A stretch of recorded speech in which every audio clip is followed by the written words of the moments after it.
Okay, so I'm in Glen, and it's been kind of chilly this morning.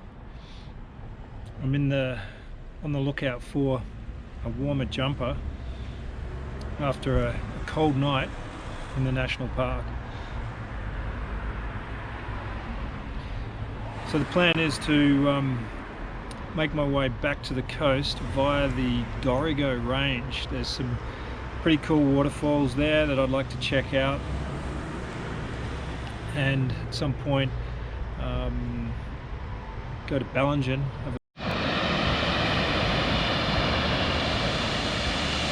So those falls are the Ebor Falls,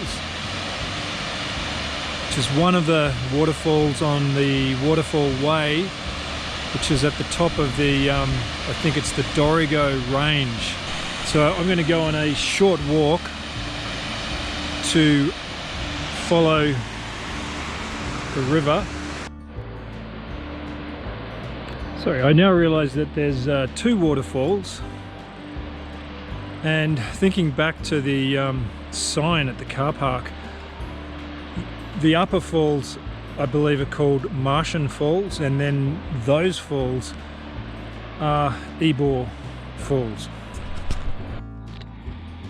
So I've found a roadside free camp spot called Roses. It's at the bottom of the Dorrigo range, and it's right alongside the Bellingen River.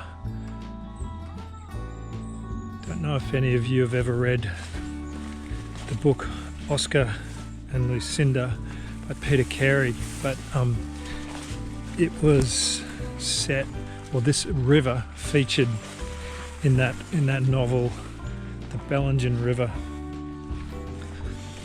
and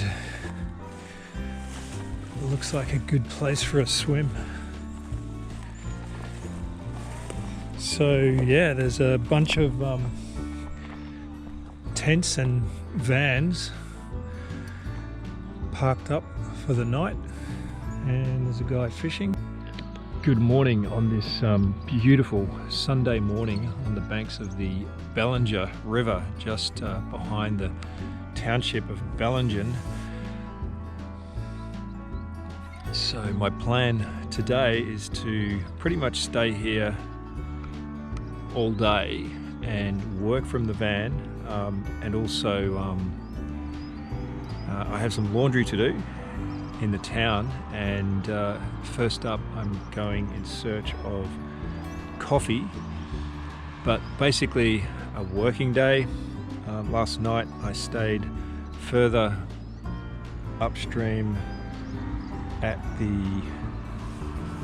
a place called, a free camp called Roses Camp, and that's at the bottom of the Dorrigo range. It was an awesome drive down the range after visiting some waterfalls yesterday. So it's an absolutely stunning part of New South Wales. Definitely a highlight on any East Coast trip. Definitely a place to visit.